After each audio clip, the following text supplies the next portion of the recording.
hommikust. Ma ise ennast ei kuule tegelikult, aga okei. Ajame kaamerad sassi, liigume sealt ära sealt puki juurest ja ma alustan siis kõigepealt ühe story'ga. Ja see story puudutab Mariust. Mäletate see hästi enesekindel tüüp, kes enne esines. Ja Marius helistas mulle umbes 11 aastat tagasi ja ütles, et kuule, tankid on kadunud. Ja see ei ole seotud minu vabatahtlikus olemiseks, see on mul päris tööga seotud. Ja Marius ütleb mulle, et kuule, no päriselt, tankid on kadunud. Mõtlesin, ei saa olla, kuidas saavad tankid ära kadunud? Teate küll, need suured metallist 64 tonni kaaluvad kolakad. Et kuhu nad nagu ära said kaduda? Ja nüüd tuleb see kommunikatsiooni roll mängu. Et ühes depoos Mariuse alluv luges kahjuks Vene meediat, vaatas palju Eestisse USA tehnikat peaks tulema, aga kuna see number ei vastanud sellele, mis Vene meedias oli, siis järelikult 100 tanki läks kaduma. Hästi lihtne. Paanika oli tohutu, me pidime väga kõrgel tasandil seda neutraliseerima hakkama, et mis siis päriselt Eestisse tulema pidi ja selle asemel, et võtta rongi manifest lahti, siis loeti Vene meediat kahjuks. Et see on see, millest me tegelikult räägime, et mida me usume, kuidas see kriisiga seotud on ja nii edasi. Aga mina räägin teile täna, kuidas kaasata ja harida lapsi ning noori kriisiteadlikkuse teemadel. See on hästi äge pealkiri, aga ma tegelikult räägin seda, mida me Sauel teeme. Ja meil on selle all on mõned aluspõhimõtted kõikide meie tegevuste aluseks. Oleme loonud sellised põhimõtted. Ja arusaamise, et kogu elanikkonna kaitse algab olukorra teadlikkusest. Te olete seda kuulnud täna päris mitme esineja poolt, et olukorra teadlikkus on A ja O. Ka meie saame sellest aru. Miks lapsed, miks noored? Kas me teeme seda tahtlikult või tahtmatult? See sõnum on ülitugev, mis jõuab kodudesse. Rääkis seda Margo juba enne, rääkisid kõnelejad pärast teda. Aga miks me lastesse investeerime? Sest me teame, et 5-10-15 aasta pärast meil on see sõnum kohale jõudnud sinna, kus on vaja. Me suudame seda muudatust teha kaugele tulevikku. Mure muidugi Eestis on täna selles, et päris paljud lapsed on noorte ringidest ära võetud, sellepärast, et nad lähevad koju, küsivad emme issi käest, et kus on suitsuandur. Ja emme issi ei taha häbis olla, siis võetakse see laps sealt noorte ringist ära, selle asemel, et panna suitsuandur lakke. Kurb tõde. Küll aga meie läheme selle programmiga edasi. Lisaks sellele oleme tuvastanud, et hästi paljud täiskasvanud on väsinud kuulamast sõna kriis või sõda või elanikkonna kaitse. See on söögi alla, söögi peale. Me loeme uudistest iga päev seda nii edasi. Ja lähed laste juurde, sa ei kasuta samu termineid, vaid viid läbi mingisugust praktilist õpet ja seostad ainult lõpus selle ühe väikse sõna kõlksuga ära selle ja tegelikult on sõnum kohale viidud. Lähed proovid täiskasvanutele rääkida, sul võib olla auditoorium täis, kõik istuvad telefonides, scrollivad, sest neil on kohustus, et saada generaatorit see koolitus vastu võtta. See on hästi lihtne põhjus. Miks me teeme lastega tööd? Teine asi, lapsed õpivad ära refleksipõhise harjumuse. Mul on niimoodi kirjas ka, jah? Ehk siis, miks on Kaitseväes on hästi hea näide tuua Scouts-pataljon. Miks Scouts-pataljon on oma tegevuses hea? Sest nad trillivad, teevad kogu aeg kordussooritusi. Miks päästjad teevad kogu aeg harjutusi? Päästeautosid me näeme iga päev, kui nad ei ole välja kutsel, nad on välja õppes. Selle sama asja pärast, et trillida käe sisse kõik need harjumused. Siis, kui on halb situatsioon käes, nad suudavad sellega toime tulla. Lastesse on meil võimalik seda süstida veel. Ja lisaks siuke ilus lause veel lõppu, et valmisolek tähendab seda, et me saame aru, mis me ümber toimub, me orienteerume selles ja me oskame kontrollitult tegutseda, mitte ei lähe paanikasse. Ja siin on oodaluup, eesti keeles on siis voottsükkel, mida me kasutame. Ja see tähendab siis seda, et vaata, orienteeri, otsusta, tegutse. Inglis keeles siis observe, orient, decide and act. Ja kogu väljaõppes me kasutame seda mudelit. Ja et teil igav ei oleks siin peale väikest kohvipausi, siis me oleme teinud väikse video.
Tunduvad hästi lihtsad asjad, mida me seal nägime, et teeme lastega, käime jää peal ja viskame nad vette ja tunduvad siuksed lihtsad, kuhu ka täiskasvanud ei taha minna.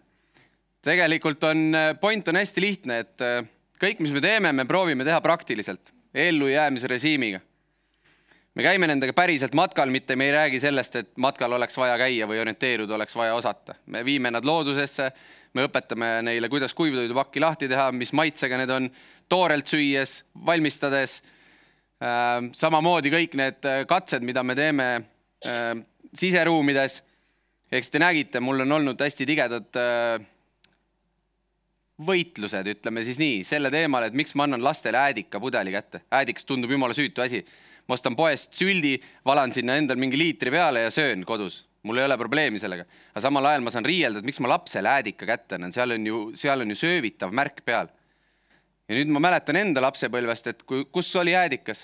Äädiks peideti ülesse kappi ja kui see laps kuskilt selle kätte sai, siis mis ta tegi? Ta ei osanud sellega ümber käia. Ehk siis ta kas kallas endale peale, silma, suhu ja nii edasi. Aga miks me ei tee seda vastupidi? Miks me ei anna lapsele seda ohtlikku ainet materjali kätte? Kontrollitud tingimustes, veendudes, et ta oskaks sellega õigesti ümber käia. Niimoodi, et kui ta kuskilt selle leiab, ta ei läheks segadusse. See on see olukorra teadlikkus. Te nägite, videos oli mul toodud, kus lapsed on matkal, nad on läbinud selle õppe, mida teha, kui leitakse lõhkeaine. Matkarada valmistatakse ennem ette, nemad ei tea, kuhu nad lähevad. Matkarajale ma peidan ära päris mürsud, päris miinid, no mitte lõhkeainega loomulikult, ärge saage valesti aru, et laps läheb kogemata, paneb jalaga, siis käib purakas, ei käi. Selles mõttes nad on ohutuks tehtud, visuaal on säilinud, aga laps saab päriselt aru, mitte ta ei vaata ainult slaidi klassis, et ahah, selline võib olla siis mingi hüls. Ta pole mitte kunagi aimu saanud, kui suur see hüls võib olla. Ja nii edasi.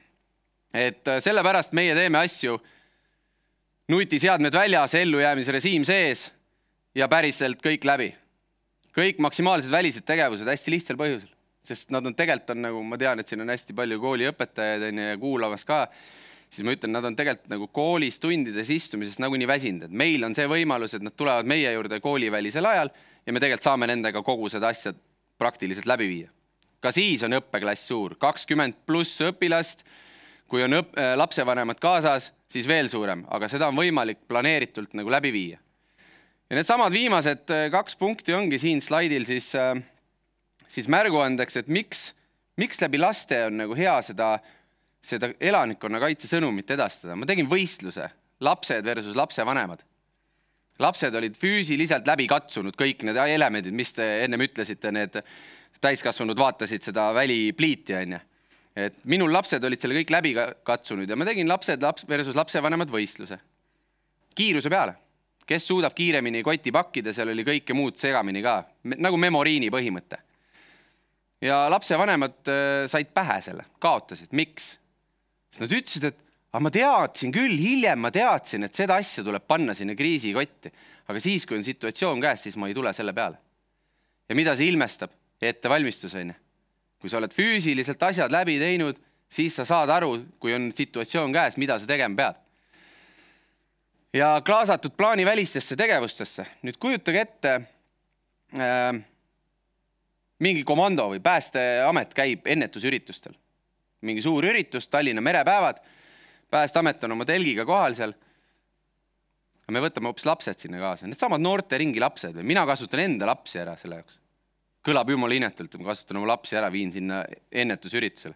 Ja siis need lapsed tulevad sinna, nad saavad aru, et see on minuga jumala äge aeg seal, me teeme mingit vägevat demo seal inimestele, aga samal ajal see laps käib ja räägib täiskasvanutele.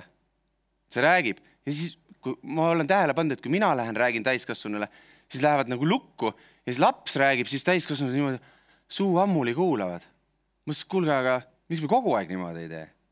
Mõeldud tehtud, meil käivadki ainult lapsed ennetusüritustel. Et nii ta on ja siis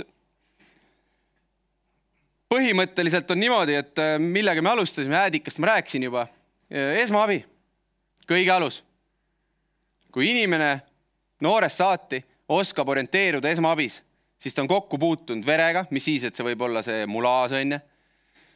Kui ta saab aru, kuidas anda esmaabi, siis ta saab aru, kuidas tema enda keha toimib, mis on tema vajadused, miks plaastrid peale pannakse nii edasi. Esmaabi on kõige alus.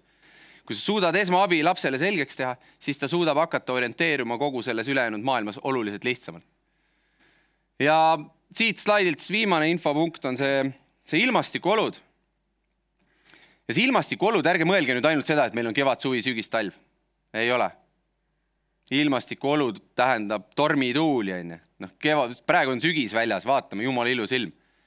Aga miks on ilus ilm praegu väljas? Sest hästi äge on teha mingisugust õppust, milles Marius rääkis näiteks. Võtame mingi kooli, teeme õppuse. Täna on ju ilus ilm, täna saab teha. Aga siis, kui ilm on halb, on torm, on -14, miks me siis õppuseid ei tee? Sest see on ebamugav. Aga mis te arvate, kas kriis küsib ebamugavat või mugavat aega? Ei küsi ja üldiselt ta tuleb siis, kui me kõige vähem selleks valmis oleme. Ja sellepärast meie viime oma lapsed ka -14 õue. Ilmselgelt jääauku me ei saa ka visata +10, et siis ei ole seda jääd. Aga põhimõtteliselt me teeme kõik need asjad praktiliselt läbi maksimaalselt kehvades tingimustes. Et nad harjuksid sellega, et kriisisituatsioon ei küsi aega. Ja see on nagu hästi lihtne point, et me ei jää ootama. Ja olles viisakas, siis ma jätan minuti lõppu ka. Niimoodi käitume meie sauel. Ma loodan, et mõni keegi, kes on tundnud, et ta tahaks ka rohkem praktilisi tegevusi teha, sai indu või inspiratsiooni, et viia lapsed päriselt õue, päriselt asju tegema, siis tehke seda. Teil tegelikult on vabad käed. Vähemalt meil on. Ja minu poolt on kõik ja siit on üks kahjuks meie vastaspoole raamatust tõlgitud raamat või see lause. Ja, väga hea, see oli aeg, lihtsalt, et kas nagu lapsed lähevad ka nagu visatakse sinna jääauku või ma vaatasin ikkagi, seal oli mingi karvaste jalgadega vanem hüljes natuke, kes imiteeris seda. Ei, see oli laps. See oli lihtsalt teise põlvkonna laps. Ei, see oli laps, meil on tänapäeval lapsed erineva mõõduga. Ei, no ma vaatasin, et okei. See esimene, kes läks, see olin mina. Ma teen demo ette. Ja mure on selles, et veest välja tulekuks on näiteks 7 erinevat meetodit, siis ma käin 7 korda seal vees. Oota, aga lapsed käivad ka ikkagi, need samad väiksed tüdrukud, kes seal olid, käivad ka, jah? Jah. Vanemad teavad sellest. Vanemad on kaasas selles tunnis, kus minnakse ja vanemad seisavad kasukaga serva peal seal niimoodi, mine nüüd. Ära karda, Raivo ütleb, et peab minema või Riho ütleb, et peab minema praegu. Jah.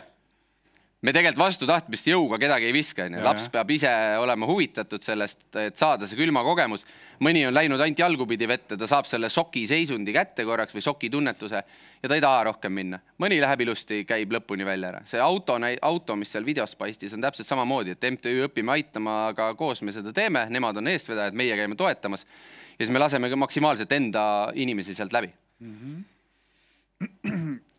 Kui palju nagu need lapsevanemad ise tegelikult tahavad kaasas olla selles kõiges?